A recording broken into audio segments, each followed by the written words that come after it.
बच्चों ये है हमारा video part 2, acid base and salt पढ़ रहे हैं हम वीडियो। अब इसमें देखते हैं, पहले वाले में हम लोग देख चुके हैं कि एसिड क्या होता है, बेस क्या होता है, ये देख चुके हैं। अब हम देखेंगे रिएक्शंस कैसा होता है। रिएक्शंस एसिड और बेस का, एसिड प्लस बेस जब रिएक्ट करते हैं तो क्या होता है ना। एसिड और बेस के बीच में जब रिएक्शन, केमिकल रिएक्शन होता है तो क्या होता है, अब देखते हैं। एसिड, हम सिंपल सा एग्जांपल लेते हैं एसिड का। हमारा कॉमन एसिड HCl। HCl क्या है, हाइड्रोक्लोरिक एसिड।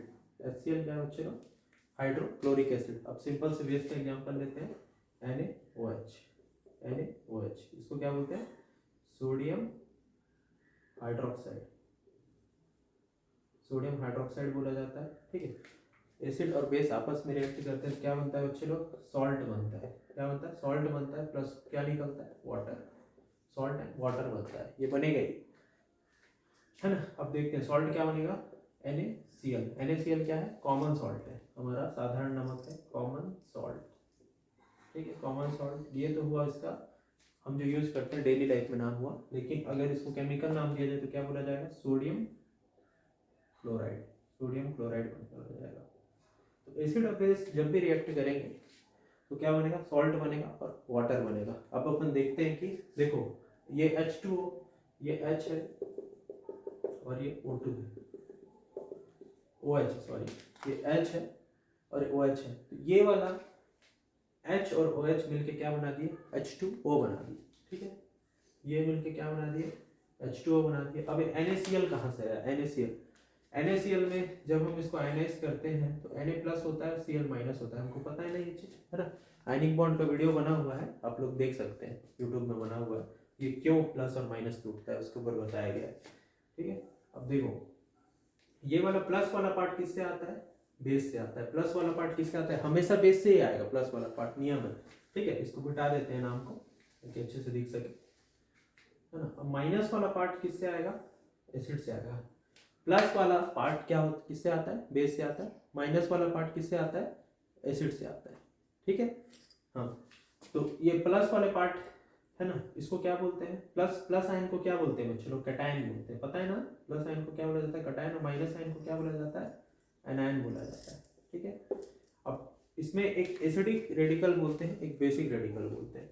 जो बेस से आया उसको बेसिक रेडिकल बोला जाएगा, जो एसिड से आया उसको एसिडिक रेडिकल बोला जाएगा। अब देखो ये HCl में Cl माइनस किससे आया, एसिड से आया, इसलिए इसको क्या बोला जाएगा, एसिडिक रेडिकल बोला जाएगा। ठीक है, तो इससे हमको ये पता चलता है कि जो एसिडिक रेडिकल होते हैं वो हमेशा क्या होते हैं, नेगेटिव होते हैं। एसिडिक रेडिकल क्या होते हैं, नेगेटिव होते हैं, नेगेटिव।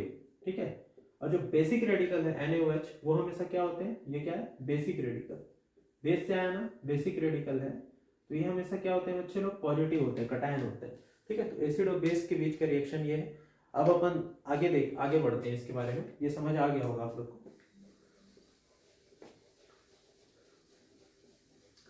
अब हम देखेंगे कि एसिड और बेस जब मेटल्स के साथ रिएक्शन करते हैं तो क्या होता है, रिएक्शन विद मेटल्स देखेंगे। ठीक है, सबसे पहले एसिड का देखते हैं।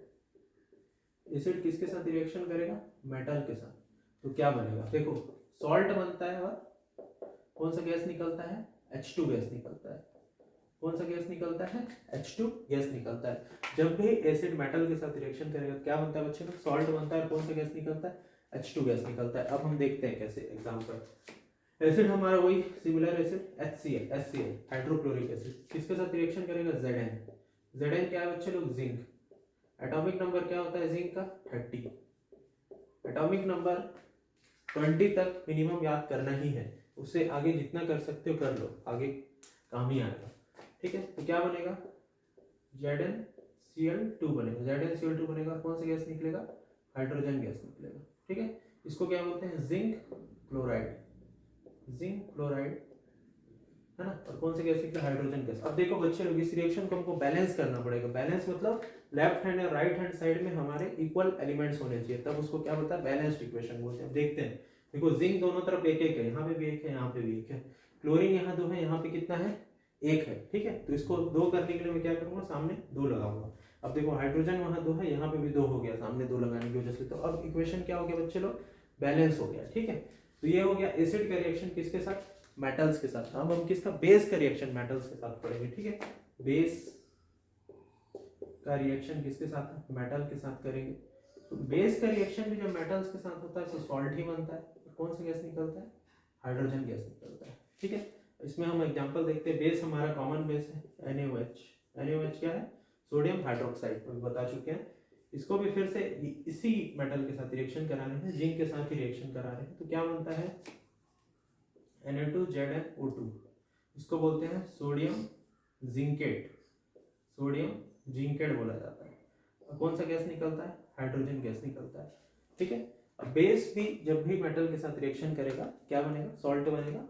और कौन सा गैस निकलेगा, हाइड्रोजन गैस निकलेगा। इसको भी हमको क्या करना है, बैलेंस करना है। रिएक्शन को बैलेंस करने के लिए देखो, जिंक दोनों है, यहाँ पे भी एक है, यहाँ पे भी दो है। सोडियम कितना है, यहाँ दो है, यहाँ एक है, तो मैं इक्वलाइज करने के लिए यहाँ पे दो कर दूंगा। अब देखो ऑक्सीजन यहाँ दो है, यहाँ दो होने की वजह से अब इधर भी दो हो गया, हाइड्रोजन वहाँ दो है तो यहाँ पे भी दो हो गया।